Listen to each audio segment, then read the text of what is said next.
Shalom à tous, que la grâce de Dieu repose sur chacun d'entre vous. Alléluia.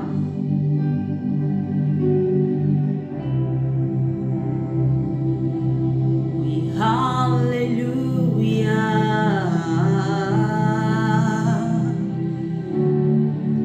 Alléluia, alléluia.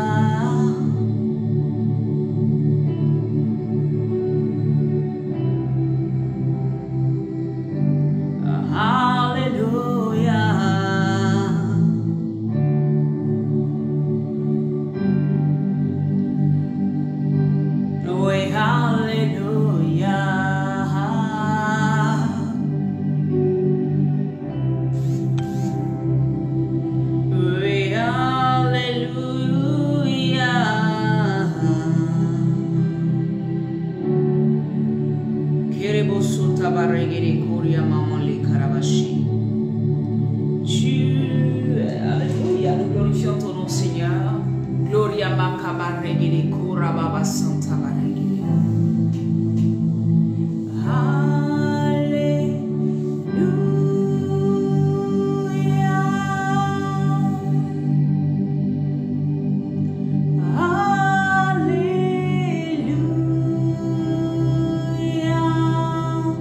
Merci Saint-Esprit.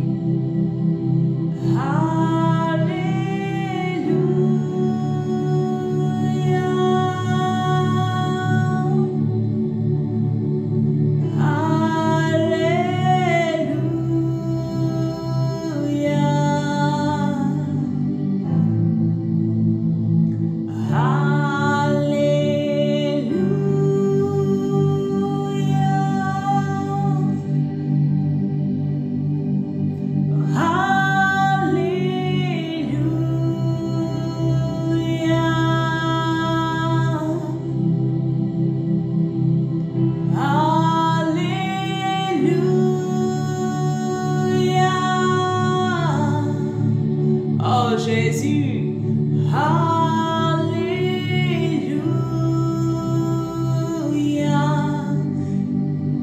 gloire à Jésus, gloire à Jésus,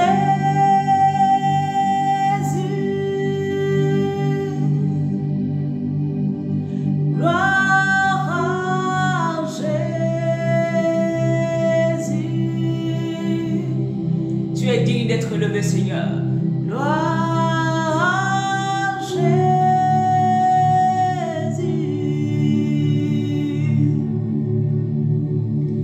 Gloire à Jésus.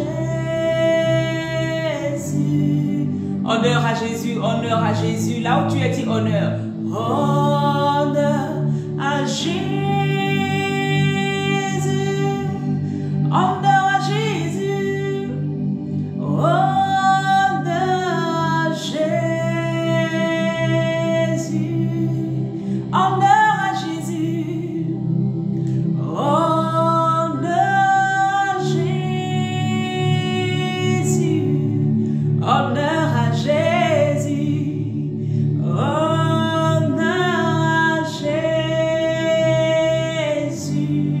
Élévation à Jésus, est-ce que quelqu'un peut le dire? Élévation à Jésus. Élévation à Jésus. Élévation à Jésus.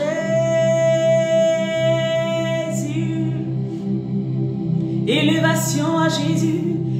Élévation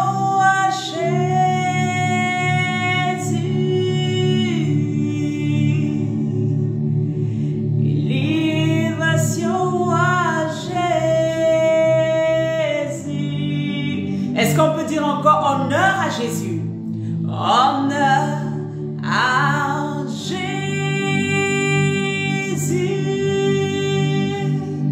Honneur, honneur à Jésus.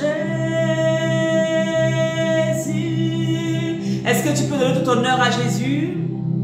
Honneur à Jésus. Honneur à toi, Yahweh. Honneur à Jésus.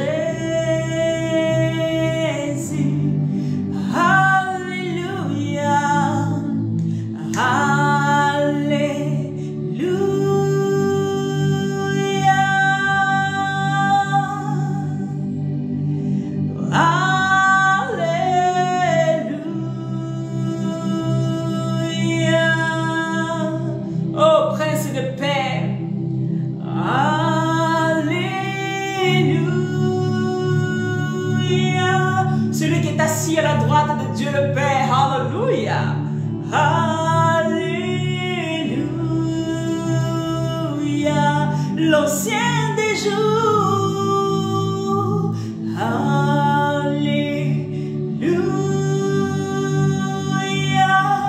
Le premier et le dernier. Alléluia.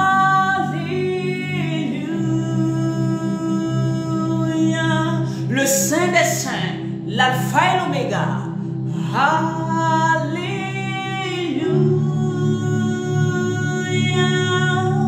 Rebos contarabache kerebe. Alléluia.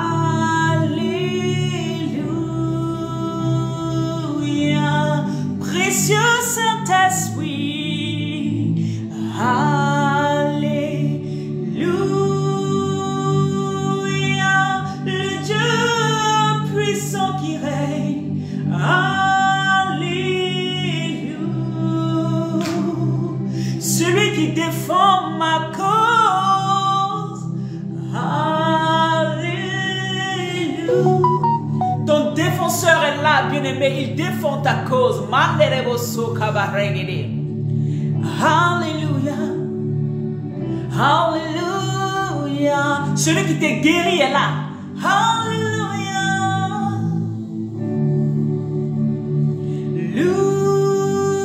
Alléluia. Celui qui apaise tes soucis, qui apaise ton cœur. Le Yeshua, le Shalom. Alléluia. Koroboso kababa. Alléluia. Le Dieu puissant qui règne au-delà de toutes choses. Alléluia.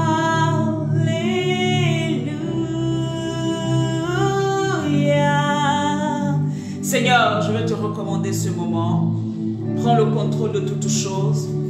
Toi qui es la vie, toi qui es au-delà de tout, toi qui nous donnes accès à ta présence, toi Seigneur qui ne nous a pas laissé loin de toi, toi éternel Dieu tout-puissant, Jésus-Christ, fils de David.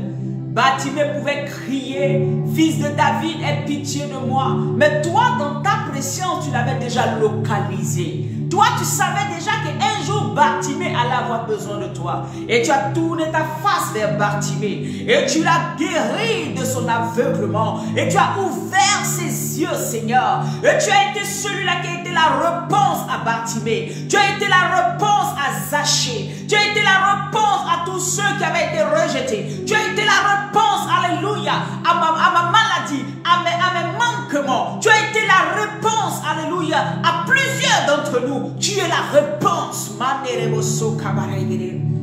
Alléluia. Gloire à ton nom. Louange à ton nom. Adoration à ton nom. Célébration à ton nom. Le nom au-dessus de tous les noms. Le nom qui règne. Alléluia. Le nom devant qui tout genou fléchit. Le nom devant qui toute langue confesse que tu es Dieu, que tu es roi. Tu es l'alpha et l'oméga. Tu es la liste des vallées. Alléluia. Tu es l'alpha et l'oméga. Tu es le puissant de Jacob. Tu es celui qui délivre son peuple. Tu es celui qui restaure les vies. Père éternel, c'est toi qui peux reconstituer des os qui étaient brisés. Tu peux reconstituer un cœur qui était brisé. Tu peux reconstituer toutes choses parce que la puissance est au nom. L'honneur est à toi. La grâce, Seigneur mon Dieu, vient de toi. Et c'est nous qui bénéficions de cette grâce merveilleuse, de ta présence qui nous fait du bien, de ta présence qui restaure, qui revigore notre santé spirituelle, notre santé physique et notre santé émotionnelle. Père, tu nous guéris. Tu es celui qui nous guérit. Tu es celui qui nous rétablit. Tu es celui qui est au-delà de tout. Tu es le souffle de nos vies. Tu es le souffle, tu es notre respiration. Tu es notre, alléluia, tu es tout pour nous. Tu es notre richesse. Tu es notre amour. Tu es notre bien le plus précieux. Alléluia. Viens prendre le contrôle, précieux Saint-Esprit. Que cette atmosphère soit saturée par toi. Et que des vies, Seigneur, puissent entendre ta parole avec puissance et autorité, avec délivrance. Tu m'as oint, Seigneur, pour porter ton évangile Et je veux simplement me mettre sous ton autorité pour parler de ta part. Et que quelqu'un qui entende ces paroles ne reste pas, Seigneur, stérile, mais qu'elle soit fécondée par ta parole, afin d'enfanter les bénédictions qui viennent de ta parole, afin d'enfanter, Seigneur, ce que tu as mis à l'intérieur de ces personnes. Je prie maintenant que par ce moment que nous passions, Père, s'il y avait un moment bloqué, s'il y avait quelque chose qui était bloqué dans la destinée de quelqu'un, que tu ouvres maintenant les écluses des cieux, que tu ouvres, Père, ton bon trésor pour un frère, pour une sœur, que tu ouvres maintenant le ciel pour un frère, pour une sœur, que tu reconnaisses quelqu'un qui s'était déconnecté, que tu reconnaisses quelqu'un qui t'avait oublié, que tu reconnaisses quelqu'un qui ne t'avait pas encore touché, que tu touches quelqu'un afin que sa vie ne soit plus jamais la même. Alléluia. Seigneur, merci pour ta présence. Gloria makarabasotoro. Shalom à tous bien-aimés. Alléluia. Alléluia. Bien-aimés, que la grâce de Dieu repose sur vos différentes vies. Je bénis le Seigneur pour chacun d'entre vous. Alléluia. Encore très bonne fête des mères. Amen. C'est pas passé. Je vois que c'était hier, mais même aujourd'hui, on peut encore continuer. Très bonne fête des mères à toutes celles, alléluia, à qui Dieu a donné la grâce d'avoir des enfants, qu'ils soient biologiques ou même spirituels, alléluia, ou même des personnes qui vous considèrent comme leur maman, alléluia, que Dieu vous bénisse, amen. Hier, je disais que tout le monde ne peut pas dire être mère, parce qu'il y a des sacrifices que tout le monde ne fait pas. Beaucoup ont des enfants, mais elles ne sont pas des mères. Pour moi, pour ma part, elles ne sont pas des mères parce qu'elles peuvent baudir, elles peuvent détruire la vie de leurs propres enfants. Mais une mère, c'est celle qui construit, celle qui bâtit. Une mère, c'est celle-là qui se sacrifie pour ses enfants. Une mère, c'est celle-là qui connaît la valeur de ce que Dieu lui a donné comme enfant. Elle sait qu'elle est un tuteur et elle doit amener quelque chose dans la vie de cet enfant. Amen. Elle doit pousser cet enfant vers le haut. Pour moi, c'est ça une mère. Alléluia. Et donc, j'aimerais en même temps dire à toutes ces femmes-là, bonne fête à vous toutes, alléluia, à toutes celles qui sont connectées à la maison de refuge, celles qui viennent de temps en temps, que la grâce de Dieu repose sur vous.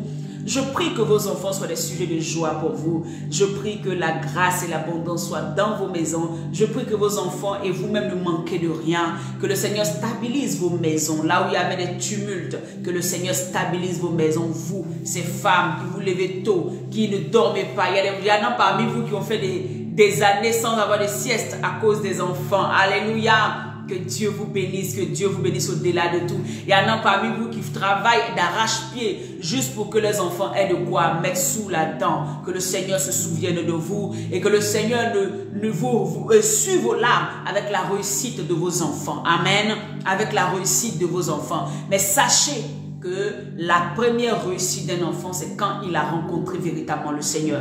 Enseignez vos enfants depuis le bas âge à connaître Jésus, à prier, à s'attacher à lui. Alors vous aurez fait la plus grande des choses. Parce qu'on peut tout arracher à un homme, mais si on ne peut pas lui arracher Jésus.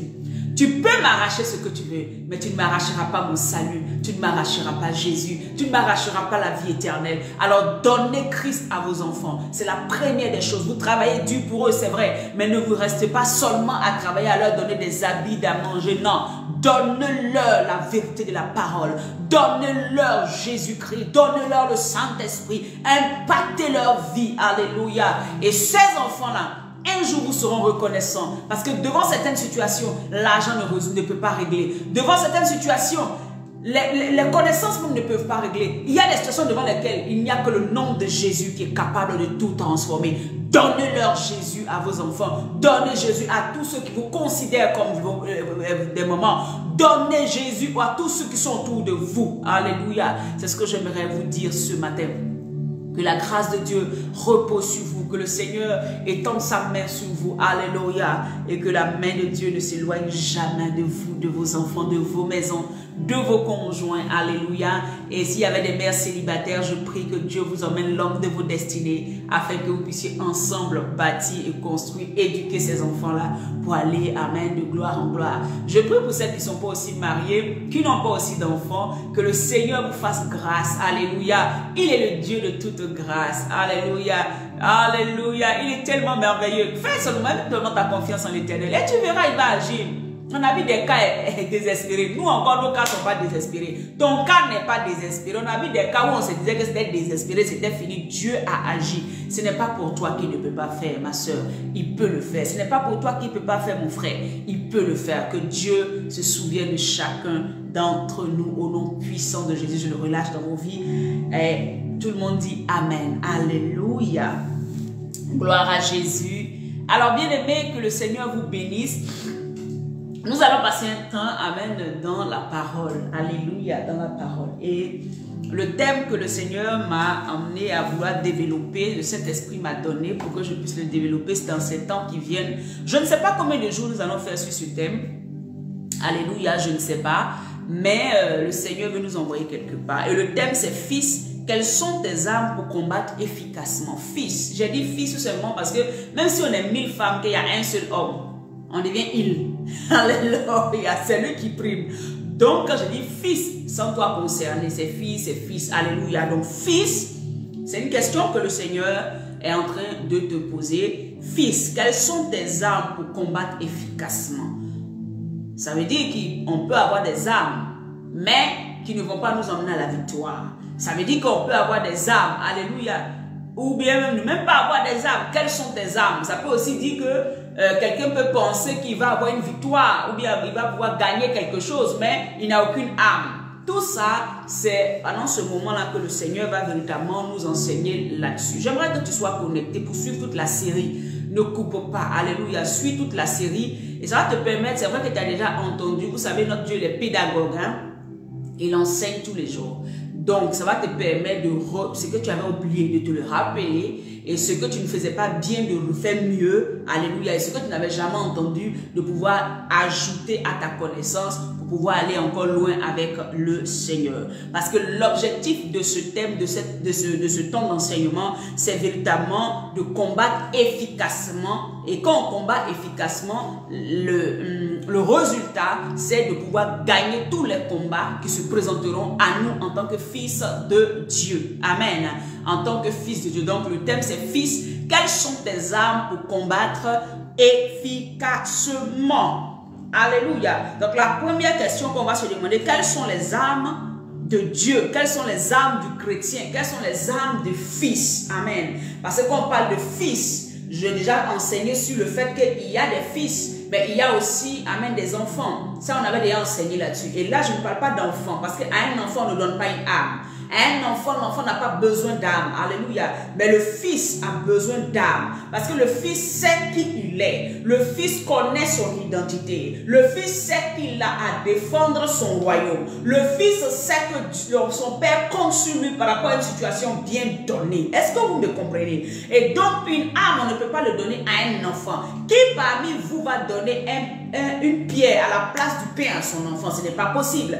Qui parmi vous peut donner un pistolet, un réel pistolet chargé à son fils de 5 ans? Ce n'est pas possible. Alléluia. Mais on peut le donner à son enfant qui a fait, par exemple, une formation militaire, qui est allé dans le cadre pour apprendre. On peut lui donner une âme parce qu'on sait qu'il peut s'en servir et il saura s'en servir. Alléluia. Et donc ici le Seigneur veut nous parler et j'aimerais que vraiment le Saint-Esprit m'aide à me donner les mots qu'il faut. Mais sachez que vous aussi vous êtes intelligents, vous avez la présence de l'Esprit de Dieu. Donc ce que je ne pourrais pas dire forcément, l'Esprit de Dieu va encore ouvrir plus votre intelligence sur ce que je n'aurais pas dit ou bien sur ce que je n'aurais pas mieux expliqué. Et si vous avez une question, vous pouvez m'emmener ça, je vous répondrai. Alléluia. Parce que en faisant le direct, souvent on peut oublier certains aspects. Amen. Donc que le Seigneur vous bénisse, bénisse vraiment votre attention et le fait de vouloir vraiment participer à ce moment-là. C'est un programme à part entière. Alléluia. Et c'est un programme à part entière où nous allons passer le temps vraiment dans l'enseignement pour pouvoir comprendre certaines choses. Aujourd'hui, bien aimés, beaucoup d'enfants de Dieu ne gagnent pas certains combats spirituels. Pourquoi? D'abord, quand on parle de combat spirituel, il y a la manière de comprendre. Tous ceux que vous allez croiser dans la rue à qui vous dites qu'est-ce qu'un combat spirituel, ils se voient automatiquement en train de lancer le feu dans tous les sens.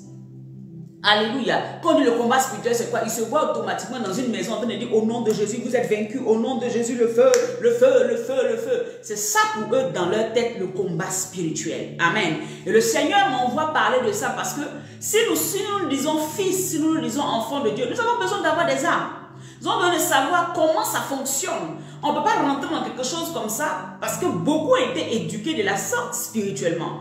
Dans leurs églises, quand ils ont donné la vie à Jésus, tous les jours, on est en train de lancer le feu à tort et à travers. Tous les jours, on est en train d'emmener, je vais dire, je ne sais pas moi. En tout cas, on est toujours dans un moment où on a arrêté en train de ils sont éduqués comme ça. C'est comme ça qu'ils ont reçu une éducation spirituelle. Ça fait que si tu leur demandes qu'est-ce que le combat spirituel, ils ne pourront pas t'expliquer. Pour eux, quand on dit combat spirituel, c'est automatiquement s'arrêter et commencer à se battre avec, amen, hein, tous ceux qui sont en face d'eux, qui les résistent, tous ceux qui ne veulent pas qu'ils avancent, tous ceux, voilà, pour eux, c'est ça en fait. Alors que non, amen. Beaucoup n'ont pas la compréhension de qu'est-ce que c'est qu'un combat spirituel. Et l'explication de ce que c'est qu'un combat spirituel. D'abord, pourquoi on nous parle de combat? Parce que toi et moi, nous sommes des soldats de Dieu. Amen, des soldats de Christ. Donc, le Seigneur te voit comme un soldat. Comme je disais, un enfant ne peut pas être un soldat. C'est toi qui es le soldat sur qui Dieu compte pour pouvoir emmener son règne qui est dans le ciel à s'accomplir sur la terre. Donc, tu es un soldat. Et la Bible nous dit que le soldat ne s'embarrasse pas des choses de la vie. Au contraire, tout ce qu'il fait, c'est pour plaire à celui qui l'a enrôlé. Et vous pouvez voir ce passage biblique dans, alléluia, dans 2 Timothée 2, versets 3 à 4. Donc, celui qui se dit soldat de Dieu ne s'embarrasse pas de tout ce qui est, je veux dire, dans sa vie ou dans les choses autour. Non. La seule chose qui est dans sa tête, la seule chose qui l'intéresse, c'est les instructions qu'il a reçues et ce qu'il doit faire. Alléluia. Avec ces instructions. On lui dit, va à droite. Il se lève, il part à droite. Donc, le soldat, en tant qu'enfant de Dieu, quand nous avons quitté la phase de l'enfance, que nous sommes devenus des fils, nous devenons automatiquement des soldats qui devons travailler, des ambassadeurs, des gens qui travaillons pour l'avancée du royaume, pour que le règne de Dieu, l'autorité de Dieu se manifeste dans la sphère ou l'endroit où nous nous trouvons. Vous êtes d'accord avec moi que ce n'est pas tous les militaires qui vont sortir pour aller se mettre au combat. Mais tout le monde peut être un soldat, mais à son endroit, à son lieu où le Seigneur l'a positionné. Il y a des militaires, par exemple, qui sont dans la cuisine. Mais s'ils n'étaient pas dans la cuisine, ceux qui sont sur le terrain, là, allaient manger comment? Est-ce que vous me comprenez? Il y en a qui sont du côté informatique. Si ceux qui sont du côté informatique, là, les militaires, les soldats qui sont là-bas, si eux, ils n'étaient pas en train de voir les données du terrain, les données de la ville et quoi ça, ceux qui sont sur les soldats n'auraient pas les informations qu'il faut. Donc nous tous, autant que nous sommes, nous travaillons ensemble. Donc Dieu nous appelle des soldats. Mais à chacun, là où le Seigneur l'a positionné. Alléluia. Et donc, comme je disais, le Seigneur... Donc, la première des choses qu'on doit comprendre, c'est que Dieu nous a donné des armes. D'abord, il nous a fait de nous des soldats. Et de deux, il nous a donné des armes. Les armes, là, nous pouvons le lire dans Éphésiens 6. Amen. À partir du verset 12. Je lis la parole de Dieu. La Bible dit, car nous n'avons pas à lutter. Non, je vais lire même à partir du verset 11. Alléluia. Éphésiens 6, à partir du verset 11 à 18. 11 à 18, je lis la parole de Dieu et c'est la base, amen, de notre test. C'est notre test de base pour ce temps d'enseignement-là. La Bible dit, revêtez-vous de toutes les armes de Dieu, afin de pouvoir tenir ferme contre les ruses du diable. Revêtez-vous de toutes les armes de Dieu, afin de pouvoir tenir ferme contre les ruses du diable. Car nous n'avons pas à lutter contre la chair et le sang, mais contre les dominations, les autorités, les princes de ce monde de ténèbres, contre les esprits méchants dans les lieux célestes. Verset 13, c'est pourquoi prenez toutes les armes de Dieu afin de pouvoir résister dans le mauvais jour et tenir ferme après avoir tout surmonté. Verset 14, tenez donc ferme. Ayez à vos reins la vérité pour ceinture, revêtez la cuirasse de la justice, mettez pour chaussures à vos pieds le zèle que donne l'évangile de paix. Verset 16, Prenez par-dessus tout cela le bouclier de la foi, avec lequel vous pourrez éteindre tous les traits enflammés du malin. Prenez aussi le casque du salut et l'épée de l'esprit qui est la parole de Dieu. Verset 18. Faites en tout temps par l'esprit toutes sortes de prières et de supplications. Veillez à cela avec une entière persévérance et priez pour tous les saints. Alléluia. Donc, comme je disais, nous sommes des soldats. Et de 2, quelles sont les armes, amen, quelles sont les armes que Dieu nous a données? Alléluia. Je vais les citer. Amen. Quelles sont les armes que Dieu nous a données? Amen. Nous pourrons le voir dans Éphésiens 5, Éphésiens 6, à partir du verset 14. 14 à 17, à 18 même, il les cite là. Donc, nous avons les armes que Dieu nous a données. Nous avons la vérité que nous devons prendre comme ceinture. Amen. Nous avons la justice que nous devons prendre comme une cuirasse. Une cuirasse, c'est... je reviendrai après, je vais juste les citer. Nous avons le zèle que donne l'évangile de paix. Amen. Nous avons 3. La foi, pour éteindre les traits enflammés de l'ennemi. Le salut, le casque du salut qui va protéger notre compréhension de l'évangile, protéger notre connaissance de Christ, protéger tout ce que le Seigneur a mis par son esprit, parce que c'est là qu'il descend, amen, qui nous parle, protéger notre connaissance de lui, alléluia. La parole de Dieu qui est l'épée du Saint-Esprit, la prière d'intercession et de supplication, donc toutes sortes de prières sont aussi des armes. Et moi, j'aimerais rajouter à cela le silence, amen, qui est aussi une arme, le silence, qui est aussi une arme pour un enfant de Dieu, et la patience. Le silence et la patience que je vais rajouter ensemble. En fait, les deux font une seule arme, parce que tu ne peux pas être dans le silence sans rajouter la patience. Amen, non. Il faut que les deux puissent aller ensemble. Donc ça, c'est 2 autres armes que je rajoute. Et je vais rajouter encore, amen, par ce que le Saint-Esprit m'a mis à cœur, l'obéissance, mais l'obéissance qui est une arme, amen, qui est aussi une arme. C'est aussi une arme, amen. Et je crois que c'est la plus grande même de toutes les armes. Ça, c'est à mon avis, alléluia, c'est mon avis, c'est mon avis. Mais après, le Seigneur peut donner certaines directives à d'autres personnes, alléluia. Et donc, toutes ces armes que j'ai citées là sont les armes que le Seigneur nous donne en tant que soldats. Bien-aimé, personne ne peut enrôler quelqu'un ou bien ne peut dire à quelqu'un, viens dans mon entreprise et ne lui donne pas les armes qu'il faut pour pouvoir exercer ce pourquoi il a appelé. Est-ce que vous me comprenez? Quand Dieu t'appelle dans sa présence, ça veut dire que tu deviens maintenant membre du corps de Christ. Tu es membre maintenant en tant qu'enfant de Dieu. Il y a des armes que le Seigneur te donne. Alléluia. Il te donne, il va te doter de quelque chose. Alléluia. Il va te donner une puissance. Il va te donner des armes. Parce qu'il va te donner ces armes. Pourquoi? Parce que nous sommes dans un combat spirituel. Nous sommes dans un combat où ce monde est divisé en 2.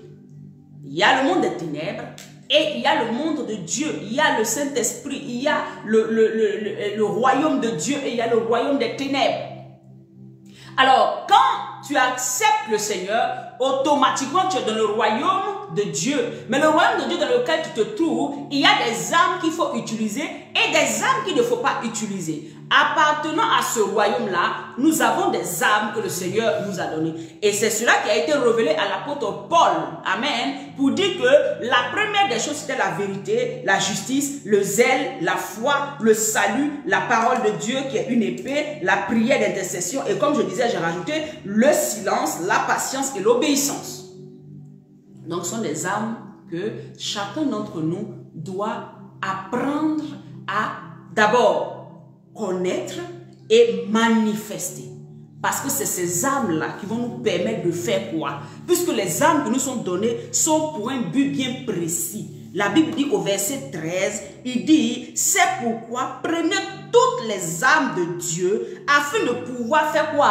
Résister dans les mauvais jours et tenir ferme après avoir tout surmonté. Les armes que Dieu nous donne vont nous permettre de résister alléluia, de résister. La plupart des chrétiens n'arrivent pas à résister parce qu'ils n'utilisent pas les armes de Dieu. Ils utilisent les armes des ténèbres. Voilà pourquoi ils sont toujours en défaillance. Voilà pourquoi ils tombent toujours. Voilà pourquoi ils ne peuvent pas être victorieux devant certaines situations. Parce qu'ils n'utilisent pas les armes qui leur ont été données. Bien-aimé, tu peux avoir une arme chez toi, mais tu peux décider d'aller utiliser autre chose que d'utiliser cette arme. Mais le Seigneur ce matin te parle. Il dit, fils, quelles sont tes armes? Alléluia. Quelles sont tes armes pour combattre efficacement? On peut utiliser une arme, bien-aimé, mais est-ce que tu pourras être efficace avec cette arme? C'est pour ça que le Seigneur pose la question. Tu peux utiliser un couteau. Tu veux tuer un éléphant. Regardez la peau de l'éléphant. Toi, tu prends un couteau de cuisine. Ou bien un petit couteau de table. C'est une arme, ça peut tuer, ça peut blesser. Mais est-ce que ça pourra faire quelque chose à l'éléphant?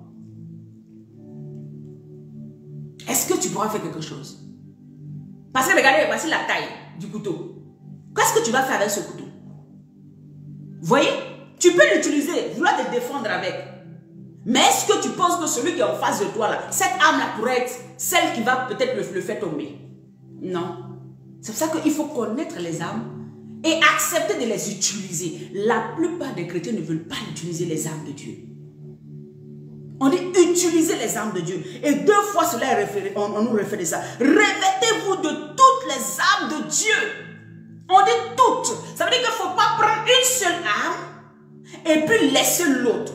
Ne prends pas la vérité et laissez la justice. Ne prends pas le zèle et laissez la foi. Ne prends pas la prière et laissez le silence. Bien-aimés, la plupart des temps, nous avons la prière, toutes sortes de prières et de supplications, mais toutes les autres armes, nous les mettons à la poubelle. Dans nos églises, vous êtes d'accord avec moi? Fais toi-même revois ta vie. Quand on dit combat spirituel, tu vas prier de minuit à 4 heures. Parce que prier là, tu sais faire. Mais dans ta vie de tous les jours, on te dit la vérité pour ceinture. Ça y est où? On va te dire la foi. Ça y est où? On va te dire, amen. Moi, je vais te dire maintenant, amen. Par le Saint-Esprit que j'ai reçu, garde le silence dans ce combat. Ça y est où? Tu ne vas pas le mettre en application. Alléluia. Sois obéissant dans ce combat. Et obéis aux instructions que je t'ai données. Non, tu ne vas pas le suivre. Mais si on dit prière, tu vas prier. Regardez bien. Quand nous lisons notre passage biblique, la prière vient en dernier, au verset 18. On nous cite d'abord la vérité pour ceinture. On nous cite ensuite la justice. La vérité pour ceinture. La vérité est mise au rein. C'est ça qu'on nous cite d'abord. Et ensuite viennent les autres. Et en dernier, on nous parle maintenant de la prière, toutes sortes de prières. Donc ça veut dire que vous qui mettez d'abord la prière et après tout ce qui doit venir comme caractère et comportement qu'il faut avoir là, vous faites le contraire des choses. Vous faites le contraire. La prière, écoutez-moi bien, bien aimé, pour pouvoir gagner le combat spirituel là, pour être efficace là-dedans. Hein? Le combat spirituel doit être le comportement, les attitudes, les valeurs que nous prenons tous les jours, plus la prière, toutes sortes de prières et les supplications. C'est plus, ce n'est pas seulement la prière, c'est la prière et en maintenant tout ce que le Seigneur nous a dit de faire, d'avoir comme la vérité, le casque de salut, la foi, toutes ces choses-là, c'est ensemble, c'est pas un ou l'autre. Voilà pourquoi beaucoup vont utiliser 10% des armes, d'autres vont utiliser 40%, d'autres vont utiliser 60%, mais ils n'ont pas toutes les armes. Ils ne mettent pas leur vie à chercher pour que Dieu les use. Dieu leur donne la capacité d'avoir toutes les armes, de développer la connaissance et comment manier ces armes à chaque situation, à chaque, comment on appelle ça, attaque qui vient dans leur vie. Bien aimé, il y a des attaques qui viennent dans ta vie là. Ce n'est pas prière qui va régler. C'est la vérité que tu as fait sortir de ta bouche. C'est la connaissance de ton identité. C'est la parole de Dieu que tu feras sortir de ta bouche qui vont régler ce problème. Ce n'est pas quand tu vas aller fire, fire, fire, fire, fire, fire. Non.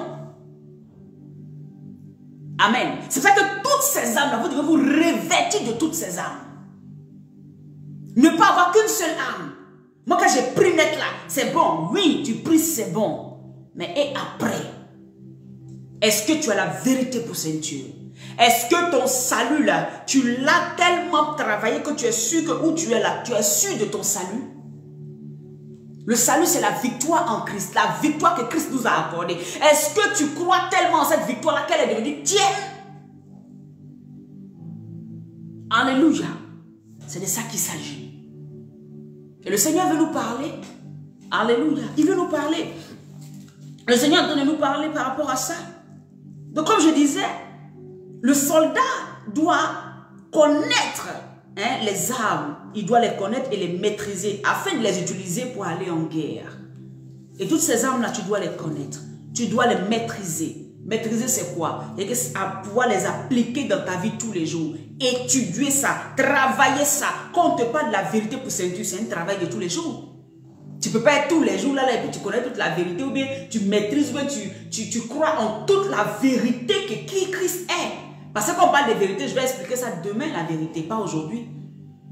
Parce qu'on dit vérité, les gens voient seulement, non, ce qui est ça, ce que je crois être ça, c'est ce que je répète. Non, la vérité, ce n'est pas ça. Alléluia. Alléluia. Donc comme je disais, nous utilisons ces armes spirituelles-là pour tenir ferme au mauvais jour. Pour tenir ferme.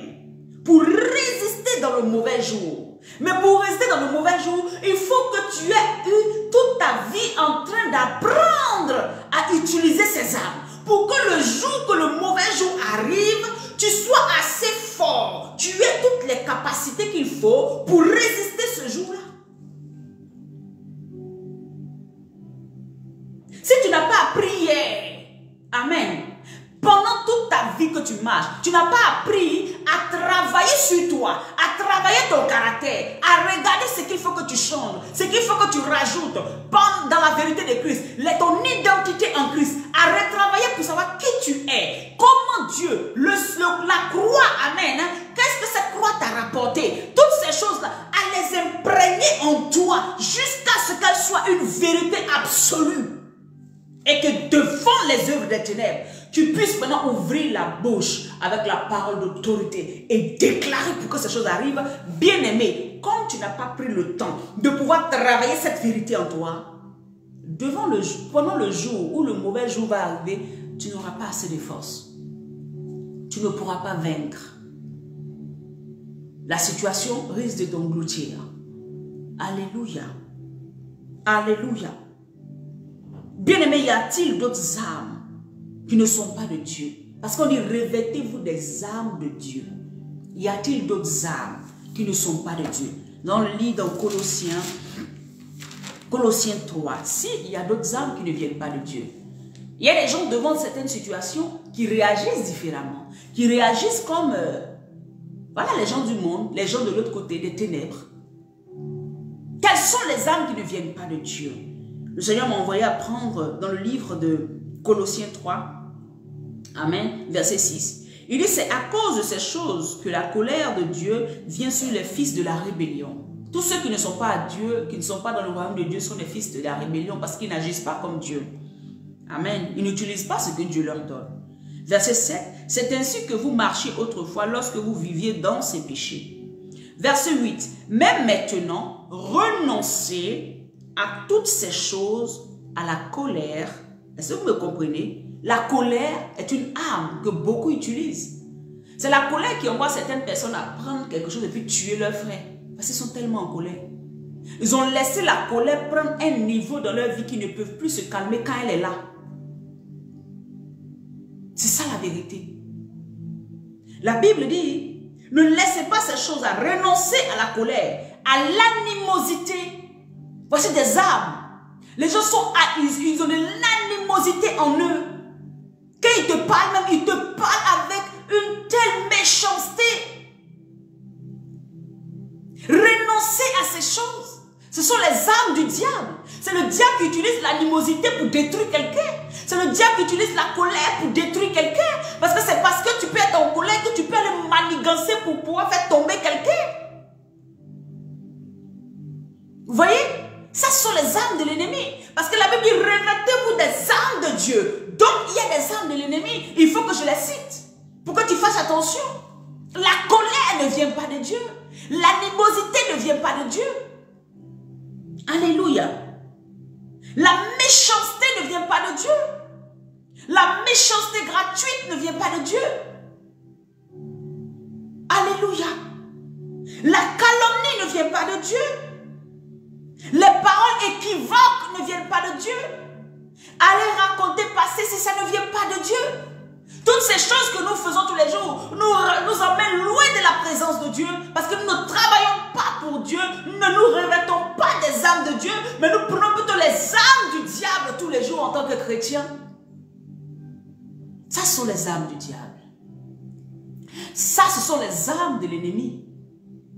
Renonce à ces choses. Renonçons à ces choses. Alléluia. Il dit qu'il pourrait sortir de vos bouches. Ne mentez pas les uns aux autres, vous étant dépouillés du vieil homme et de ses œuvres.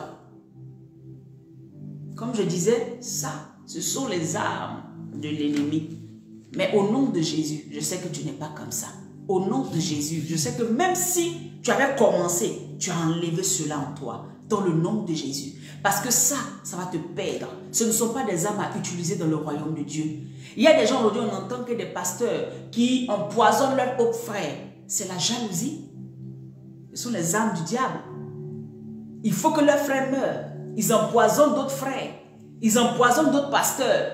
Parce que l'autre pasteur a une certaine vue. Parce qu'on le voit. Parce qu'on l'adule partout. Il est jaloux. Et automatiquement, qu'est-ce qu'il va faire? Il va utiliser son âme. Il va aller l'empoisonner. Mais c'est ça, la cupidité, la calomnie, la méchanceté. Ce sont des armes du diable. Et il va prendre ça, aller empoisonner l'homme de Dieu. Aller empoisonner sa soeur, son frère. Parce qu'il ne supporte pas. Pourquoi? Parce qu'il a laissé les œuvres du vieil homme grandir en lui. Et donc, à un moment maintenant, il va travailler pour le diable. Mais il est dans la présence de Dieu. Le Seigneur est en train de nous parler. Le Seigneur veut changer nos caractères. Le Seigneur veut bâtir nos caractères. Le Seigneur veut qu'on lui ressemble. Qu'on aille de gloire en gloire. Jésus n'a jamais pris le temps de les faire ce que Satan veut. Non, Jésus n'a jamais obéi à la voix du diable. Il dit, celui qui m'aime, c'est celui qui obéit à ma voix. Voilà pourquoi j'ai rajouté l'obéissance dans les armes. Pour vaincre, il a fallu que Jésus soit d'abord très obéissant. Pour être le vainqueur. Il a obéi à la voix et à tout ce que son Père lui montrait. Alléluia. Ah, merci Saint-Esprit. Amen. Alléluia. Donc, autant que nous sommes, le Seigneur veut nous parler.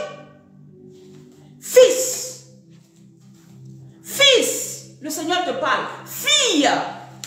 Il dit, quelles sont tes armes pour combattre efficacement? Quelles sont les armes que tu as? Qu'est-ce que tu prends dans ta main? Qu'est-ce que tu utilises devant certaines situations? Est-ce la colère? Est-ce le rejet? Est-ce les insultes? Est-ce ces choses-là que tu utilises? Quand l'ennemi se lève contre toi, qu'est-ce que tu utilises? C'est de ça qu'il s'agit. Reviens véritablement dans les choses du Seigneur. Alléluia. Bien-aimés, les armes dont je t'ai citées, je les ai divisées en 3. Il y a des armes offensives, il y a des armes défensives et les armes hybrides. Hein? Quand je dis hybrides, c'est-à-dire que ce sont des armes qui, au même moment, sont offensives et en même temps défensives. Alléluia.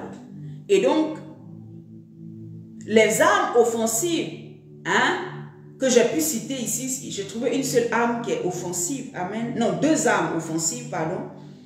Il y a la justice qu'on appelle que l'apôtre a cité, hein, où il a dit la cuirasse de la justice. La cuirasse de la justice est une arme offensive. Et pardon, une arme hybride, amen. C'est-à-dire qui joue les 2 rôles, qui est en même temps offensive et en même temps défensive. et l'obéissance dont je te parlais tout à l'heure, qui est en même temps offensive, mais qui est en même temps défensive. Devant certaines situations, tu verras que Dieu va te dire, tais-toi. Mais le tais-toi, c'est aussi, si tu te tais, c'est une obéissance. Devant certaines attaques qui viennent, Dieu va te dire, tais-toi. Toi, tu vois le silence, mais avant le silence, il y a d'abord le fait que tu as obéi à Dieu. Le fait d'entendre sa voix et tu t'es tu. Et maintenant, quand tu t'es tu, tu as fait quoi? Tu le laisses maintenant agir. C'est l'obéissance. Alléluia. Il y a certaines situations où il va te dire, parle. Et tu vas. Donc, l'obéissance, en premier, est une arme, amen, hybride, c'est-à-dire qui agit dans les deux sens, qui est en même temps offensive, qui te permet d'attaquer dans le camp de l'ennemi, mais en même temps, de pouvoir aussi te défendre. Attaquer comment? Parce que l'offensive, c'est ça, c'est aller au fond. Comment? Parce que quand Dieu va te dire, par exemple, cette situation-là, tais-toi, tu te tais, mais en fait, à la vérité, tu ne t'es pas tu. Dès que toi, tu fermes ta bouche, c'est Dieu maintenant qui envoie ses armes maintenant pour combattre pour toi. Alléluia. Dès que tu obéis, c'est Dieu maintenant qui prend le relais. Dès que tu rentres dans l'obéissance, Dieu, il prend le relais. C'est ce qui se passe. Dieu maintenant envoie ses anges combattre pour toi. Dieu maintenant se lève et crée la situation pour que tu sortes de la situation. Parce que tu as obéi. Parce que l'instruction qu'il t'a donnée là, tu es allé et tu as accepté d'obéir. Les armes défensives, alléluia, la plupart des armes qui avaient été citées ici, la foi, comment on appelle ça, le salut, la parole comment on appelle ça, la parole de Dieu, non, ça c'est offensif, la parole de Dieu qui est une épée, la parole de Dieu qui est tout le temps utilisée pour pouvoir, comment on appelle ça, déclarer une parole, prophétiser, parler dans le temps, dans l'atmosphère. Avant même qu'il y ait une situation, tu déclares la parole pour dire, moi et ma famille, nous servirons l'Éternel. Dès que tu as déjà déclaré dans l'atmosphère, pour déjà contrecarrer tous les plans de l'ennemi, moi, mes enfants, ma maison seront serviteurs de l'Éternel. C'est une parole que tu as déclarée. Alléluia. Tu déclares, je suis fils de Dieu. Je ne suis pas né ni du sang, ni de la volonté humaine, mais je suis né de Dieu. Alléluia. Alors, je marche dans la victoire. Je marche dans l'autorité. Je marche dans je conquiers le terrain que l'Éternel me donne. Partout où mon pied foule, dans le nom de Jésus, je le possède. Ça, c'est pas un combat. Tu es en train de déclarer. C'est des armes offensives. Tu es en train de déclarer des paroles. L'épée de la parole de Dieu est une arme offensive. Comme aussi, ça tu es en train de déclarer alors qu'on ne t'a même pas provoqué. Ou bien ça peut être une situation où il y a un cas de maladie. Et tu te lèves avec la parole. Par te mettre dessus, nous sommes guéris. Je déclare dans le nom de Jésus. Maladie, bah! Oh, ça c'est une arme défensive. Tu défends maintenant. Tu commences à déclarer la parole pour restaurer toutes choses, pour chasser les démons, pour parler de la situation et que la situation change à ton avantage. L'épée de la parole de Dieu est une arme offensive. Et les armes défensives, comme je disais, c'était la foi. La foi, et la plupart de ces armes-là, c'est pour nous protéger. Amen. La foi, on dit quoi? Le bouclier de la foi, elle protège le corps. Les chaussures qu'on porte, les ailes de l'évangile, elles protègent les pieds. Amen. Elles protègent l'avancée. Elles protègent, amen, hein, de pouvoir d'aller. Je vais te donner tous ces détails-là après. Mais c'est juste des grandes lignes que je donnais aujourd'hui. Amen. Le casque du salut, amen, pour protéger la tête. Parce que ce n'est pas tout ce que tu vois, tu dois regarder, tout ce que tu dois entendre, tout ce que tu dois... Non, non, non, non. Il faut te protéger. Il faut protéger ce que tu penses, ce que tu crois de la parole de Dieu. Il faut protéger ta foi. Il faut protéger ta connaissance des choses de Dieu. Il faut protéger ton salut. Il faut protéger ce que le Seigneur t'a donné. Alléluia. Amen. Donc c'est ça. La plupart de ces armes-là vont protéger les parties, je vais dire, vraiment vitales de notre corps. Le bouclier qui va protéger tout cet endroit-là. Et puis le pied qui est protégé. La tête qui est protégée parce que s'il y a quelque chose qui atteint ta tête, c'est fini. C'est fini. Amen. Donc c'est ça que le Seigneur... Donc ces armes-là, elles sont là pour nous permettre de résister et de combattre, amen, dans les moments difficiles et pour être très efficace. Je dis bien pour être efficace. Pour être efficace. Ce n'est pas d'aller répondre. Lui, il m'a fait ça, moi je lui réponds. Ce n'est pas ça. Ça là, ce n'est même pas le combat spirituel. Le combat spirituel, c'est une vie de tous les jours. Le combat spirituel, c'est un système de vie, c'est une manière de vivre. Le combat spirituel, c'est pas quand on te dit et puis tu rentres dans ta chambre pour combattre. Non, ça c'est à la fin. Tu as déjà commencé à agir. Maintenant, tu te lèves maintenant pour rentrer dans ta chambre pour déclarer ce que tu as l'habitude de faire, ce que tu agis tous les jours, comment tu marches tous les jours. C'est ça. Alléluia. Et donc, bien aimé, le Seigneur aussi m'a amené à poser une question. Est-ce que toi, en tant qu'enfant de Dieu, tu arrives à identifier? Il faut identifier aussi, amen, c'est ton ennemi. Qui est l'ennemi? Qui est l'ennemi? Est-ce ton frère, ta soeur qui est en face de toi? J'aimerais qu'on lise Éphésiens 12. La Bible dit, Éphésiens 6, verset 12. Il dit, car nous n'avons pas à lutter contre la chair et le sang, mais contre qui? On n'a pas à lutter contre la chair et le sang, mais contre qui? Qui est notre ennemi? Les dominations, les autorités, contre les princes de ce monde de ténèbres, contre les esprits méchants dans les lieux célestes. Voici nos ennemis. Nos ennemis, amen, c'est ce que je viens de citer. Les dominations, les autorités, les princes des ténèbres, les esprits méchants dans les lieux célestes. Alléluia. Ton frère, ta soeur en face de toi n'est pas ton ennemi. Celui qui a la chair et le sang comme toi n'est pas ton ennemi. Le président de la République n'est pas ton ennemi. Le chef de ton quartier n'est pas ton ennemi. Quelqu'un d'une autre religion n'est pas ton ennemi. Quelqu'un d'une autre manière de vivre n'est pas ton ennemi. Quelqu'un qui ne croit pas en toi n'est pas ton ennemi.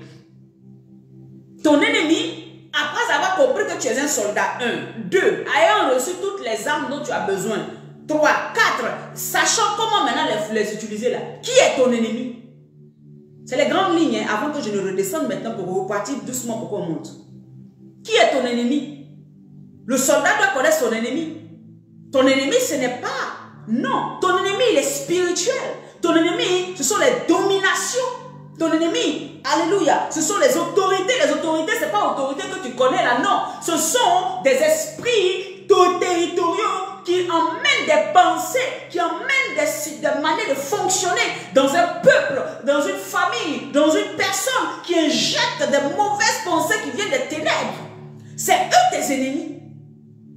Et c'est spirituellement qu'il faut les combattre. Ce n'est pas physiquement.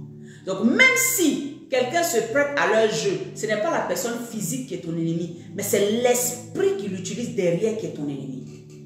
Et donc la personne elle-même, tu ne peux pas la voir en haine. La personne elle-même, tu ne peux pas la voir comme, je veux dire, quelqu'un que tu dois prendre et puis jeter au feu. Non. Mais c'est l'esprit qui manipule la personne. C'est comme cet esprit-là, ce mauvais esprit-là, que tu vas te lever. Avec quoi? Avec les armes de Dieu, pas avec les armes du monde. Les armes du monde, là-bas, on te dit, non, comme il t'a fait ça, il faut lui rendre ça. Mais pour Dieu, on ne fonctionne pas comme ça. On ne fonctionne pas comme ça. Si tu es vraiment un enfant de Dieu, cherche à marcher dans les voies de Dieu. Si tu es vraiment un fils de Dieu, cherche à obéir à la voix de ton Dieu. N'obéis pas à la voix de ta chair. N'obéis pas à la voix de ce que ta tête te dit. N'obéis pas à ce que tu penses, mais obéis à la voix de Dieu. Le Seigneur Jésus pouvait dire dans le livre de Jean, il est celui qui m'aime, c'est celui qui obéit à ma parole. Ce n'est pas celui qui pense, non, c'est celui qui obéit à ma parole. C'est pour ça que même si tu viens me dire que telle personne dit que, je te regarde et je dis, ok, moi je veux manifester l'amour. Qui a dit que mon cœur va vouloir, mon cœur est d'accord avec ça? Qui a dit que ma chair est d'accord avec ça? Mais je dis, j'obéis à mon Père. Si je dis aimer Jésus, je dois pouvoir obéir à sa voix. Alléluia. Je dois pouvoir obéir à sa voix. Je dois pouvoir obéir à ce qu'il m'a donné comme arme. Je dois pouvoir agir selon ses principes.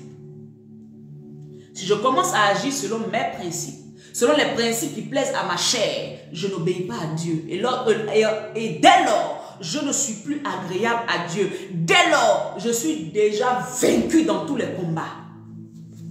Dès lors, Satan a déjà eu un instrument. Je deviens l'instrument du diable. Dès lors que j'utilise les armes du diable, je deviens l'instrument du diable. Même si je veux, j'ai qu'à crier Saint-Esprit, Saint-Esprit, Saint-Esprit. Je deviens l'instrument de l'ennemi. Chrétien, accepte ça. Ne te vois pas comme étant quelqu'un qui est sauvé. Donc même quand tu fais du mal, toi tu... Non. Bien-aimé, Satan veut t'utiliser et il peut t'utiliser à partir du moment où tu acceptes d'agir selon ses armes. Les armes de Satan, c'est la colère, c'est la cupidité, c'est la méchanceté, c'est le non-pardon, c'est toutes ces choses-là. Ce sont les armes du diable. Jésus dit aime. Jésus dit aie la vérité pour ceinture. Jésus dit donne quand même on t'a frappé, donne. Jésus dit, libère ton cœur, aime en face de toi celui que tu es en face de toi. Ce sont les armes qu'on a. Mais nous refusons. Et nous décidons de rendre le mal pour le mal. Alléluia. Alléluia. Alléluia. Revenons véritablement dans les choses de Dieu. Arrêtons d'être des chrétiens qui aimons faire plaisir à notre chair. La Bible dit que l'esprit est inimitié avec la chair. La chair va toujours t'encourager à faire ce qui va te plaire, mais qui ne va pas plaire à l'esprit de Dieu. La chair va toujours te conduire loin des plans de Dieu. La chair va toujours t'instruire de faire du mal. Alléluia. Dans les combats, la chair fait pour elle. Dieu va te dire, pardonne, demande pardon, fais ci. Si tu n'es pas affranchi, tu vas écouter ta chair. Alors que ta chair ne va pas t'aider. Ta chair viendra simplement te maintenir en arrière. Ta chair viendra simplement pour te maintenir dans quelque chose que tu ne dois pas. Alléluia. Quelle arme as-tu, fils, pour combattre efficacement? Le combat de Dieu ne ressemble pas au combat des hommes. Le combat qui vient de Christ n'a rien à voir avec le combat des hommes. Le soldat du royaume de Dieu n'a rien à voir avec le soldat de la manière que le monde voit. Le soldat de Dieu, il a des valeurs. Le soldat du royaume de Dieu, il a une manière, une autre approche des choses. Son combat n'est pas physique, il est spirituel. Donc toi qui te lèves, je vais lui dire la vérité là. C'est pas ça si tu n'as rien dit. Je vais lui dire la vérité. S'il y a une opportunité où chacun doit parler, oui. Mais quand tu te lèves, tu dis, mais dis la vérité, puis après ça crée des palabres, vous battez là-bas là. Et puis tu es chrétien. Et puis tu es chrétienne. Quelle âme tu as utilisée? La colère. La colère. Bien-aimé, le temps est venu pour qu'on fasse la différence entre les vrais enfants de Dieu et ceux qui sont hybrides ou ceux qui sont cachés au milieu des enfants de Dieu. Qui se disent enfants de Dieu mais qui ne le sont pas. Qui se disent fils de Dieu mais qui n'ont pas décidé de marcher en vérité, en nouveauté de vie. Le temps est venu où le Seigneur va séparer le blé, mettre ça, le blé de l'ivraie. Il va séparer. Pas simplement des comportements et des choses qui vont être autour de nous. On va nous-mêmes s'exposer aux gens. C'est pour ça que le Seigneur m'a dit enseigne sur ça. Pour que chacun ait ses armes. Chacun se lève maintenant et puis commence à agir différemment. Chacun sache maintenant comment il doit agir. Je ne vais pas prêcher un message qui va forcément te plaire. Mais je vais prêcher un message pour ta vie. Un message qui va te rendre agréable à Dieu. Un message qui va faire que quand Dieu te voit, les gens vont dire celle-là pense que, mais Dieu te voit et puis il est content. Le Seigneur me disait, il dit, quand tu poses certaines actions, les gens autour de toi peuvent voir que tu es faible. Mais moi, je te vois grand. Je te vois et je suis content de toi.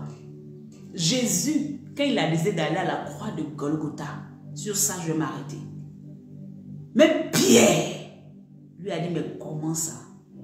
Toi, fils de Dieu, comment? Qui va venir te faire quoi? Nous, on va combattre ici. Tu ne vas pas à la croix. Tu ne vas pas à la croix.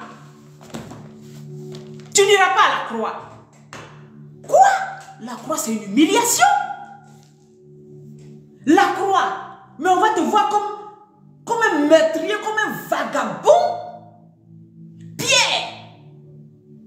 qui était celui à qui Jésus avait décidé de donner l'église, ne pouvait pas comprendre. Il dit, je refuse. Jésus regarde Pierre. Il dit, arrière de moi, Satan. Ce n'était pas Pierre, Satan. C'était la pensée qui avait été injectée par Satan. C'était la pensée qui était dans la tête de Pierre, qui était du diable. Mais Pierre pensait qu'il disait la vérité. Pierre se disait, non, il faut défendre le maître. Pierre se disait, non, il ne peut pas mourir. Pierre se disait, non, s'il est le fils de Dieu, oh, le fils de Dieu ne peut pas mourir sur une croix comme ça. Vous voyez la mentalité de Pierre. Jésus va lui dire, Pierre, arrière de moi, Satan. Pourquoi? Parce que la pensée de Pierre venait combattre. La pensée de Pierre allait venait en opposition au plan d'obéissance à Christ pour sauver l'humanité. Mais Pierre n'avait pas compris. Pierre était dans sa vérité, à lui. Mais ce n'était pas la vérité de Dieu. Ce n'était pas le chemin que Dieu voulait. Alléluia. Et donc c'est comme ça. Quand nous sommes à Christ, il y a des attitudes à avoir. Les gens peuvent nous traiter de tout. Les gens peuvent dire non, tu es faible. Les gens peuvent dire mais pourquoi? Donc toi on marche sur toi. Donc toi on te dit que. Donc toi on te laisse comme ça. Donc toi là c'est comme ça. Donc toi tu n'es pas dans le faux aussi. Aïe mais on est là non. Donc toi aussi aïe. Toi tu as la foi dans ça là. Comment Dieu va faire? Les gens peuvent dire ce qu'ils veulent. Mais toi cherche ce que Dieu dit de toi. Toi cherche ce que Dieu dit de toi. Est-ce que Dieu t'approuve dans tes voies? Est-ce que les voies que tu vas suivre là, Dieu t'approuve dedans? Si Dieu t'approuve, le monde alors, ce n'est pas ton problème. Si Dieu approuve tes voies, bien aimé, alors tu pourras t'asseoir pour dire Seigneur, merci. Entends les voies de Dieu concernant le combat spirituel, qui est la vie de tous les jours. Le combat, ce n'est pas quand il y a une situation tous les jours. Le combat, c'est la vie de tous les jours. Chercher à ressembler à Christ, c'est un combat. Chercher à marcher comme Christ, c'est un combat. Chercher à ressembler à Jésus-Christ de Nazareth, c'est un combat. Parce que notre nature première ne veut pas ressembler à Dieu. Nos membres ne veulent pas obéir à Dieu. Notre chair ne veut pas obéir à Dieu. Il ne veut pas. Mais nous voulons, par l'esprit, ressembler à Christ. Par l'esprit, marcher comme Christ. Par l'esprit, parler comme Christ. Par l'esprit, nous voulons ces choses, mais la chair combat. Voilà pourquoi on dit vous aurez la vérité pour séduire. La vérité, ce n'est pas la vérité dont tu vas. Demain, je t'enseignerai là-dessus cette vérité. Alléluia. Prends les armes de Dieu. Renonce aux armes de l'ennemi. Renonce à ces armes-là qui ne vont que te créer plus de problèmes. Qui ne vont que créer plus de difficultés, qui ne vont que créer plus de soucis. Prends les armes de Dieu. Prends les armes de Dieu. Lis Éphésiens 6. Amen. À partir du verset 12 à 18. Et demain, nous parlerons de la vérité pour ceinture. Et nous allons continuer au fur et à mesure cette semaine-là. Ne manque pas. Ce sont des bases, c'est vrai, mais que beaucoup de chrétiens n'ont pas. Moi, le Seigneur m'a fait comprendre que si je prends la base des chrétiens, il n'y a même pas 40% qui utilisent toutes les armes de Dieu. Alors que ici, la révélation était donnée à Pierre, à Paul. Il dit utiliser toutes les armes de Dieu. Nous n'utilisons pas les armes de Dieu. Nous utilisons nos propres armes. Nous utilisons les armes du diable dans la maison de Dieu. Nous utilisons la mentalité du diable dans la maison de Dieu. Et le Seigneur veut rectifier toutes ces choses-là. Le Seigneur veut bâtir quelqu'un. Mon ministère, c'est de bâtir. Mon ministère, c'est d'équilibrer quelqu'un. Mon ministère, c'est de repositionner quelqu'un. Mon ministère, c'est de pouvoir prendre quelqu'un qui se dit connaître Dieu, qui pense connaître le Seigneur. Mais quand il y a des failles dans sa vie, le Seigneur m'envoie pour redresser la personne. Pour lui dire non, tu penses ça, mais voilà ce que la parole dit. C'est à cela que Dieu m'a appelé. Voilà pourquoi mon message ne peut pas être la même chose comme pour tout le monde. Je vais toujours revenir sur les bases qui font de toi un véritable fils et fille de Dieu. Qui vont faire de toi une véritable appelée de Dieu. Qui vont faire de toi une personne sans équivoque. Quand tu marches dans la rue, personne ne va venir te dire non que tu n'as pas l'appel de Dieu. Parce qu'on verra ça dans ton comportement et dans ton caractère de tous les jours. On te verra en train de pardonner. On te verra en train de demander pardon. On te verra en train d'aimer. C'est de ça qu'il s'agit. On te verra en train d'exercer miséricorde, d'avoir des entrailles de miséricorde. On te verra à être dans la parole. On te verra, en fait, quand on te voit, c'est la parole qu'on voit. Il y a des versets bibliques qui sortent dans ta manière d'agir. On voit ça. C'est comme ça que Dieu veut te bâtir. Il veut que les gens te voient. C'est pour ça qu'on dit que les femmes qui ont le Seigneur, celles-là, elles n'ont pas besoin d'enseigner leur mari. C'est dans leur comportement. C'est que le monsieur la regarde et dit, ah, voici la soumission qui passe. Il n'a jamais entendu parler de soumission. Mais quand il la regarde passer, il dit, ah, voici la soumission. Quand il la regarde, ah, voici l'amour. Quand il la regarde passer, il dit, ah oui. Ça, c'est vraiment le pardon. En fait, c'est la personne elle-même qui devient le passage biblique. C'est à ça que le Seigneur veut t'appeler. Il faut que tu sois un passage biblique. Il faut que quand les gens te voient, puis on peut lire un passage biblique en toi. Si on ne lit pas, c'est qu'il y a quelque chose qui ne va pas. Et que Dieu nous aide, nous tous autant que nous sommes. Shalom chez toi. Fils, quelles sont tes armes pour combattre efficacement? Que Dieu te bénisse et partage cette vidéo à quelqu'un. Permets à quelqu'un de pouvoir entendre ça.